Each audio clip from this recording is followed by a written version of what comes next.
আল্লাহ রসুল সাল্লাল্লাহু আলাইহি ওয়াসাল্লাম শেষ যুগের কোন নারীদের সম্পর্কে বলেছেন যে তারা জান্নাতের সুঘ্রাণ পাবে না, যদিও তা 500 বছরের দূরত্ব থেকেও পাওয়া যাবে?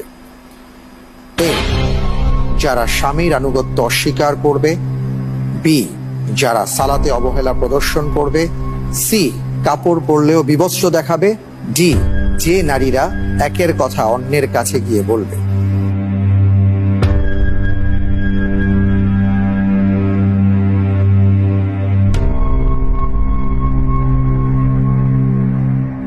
আল্লাহ রসুল সাল্লাল্লাহু আলাইহি সাল্লামের একটি বর্ণনা আছে এই ব্যাপারে।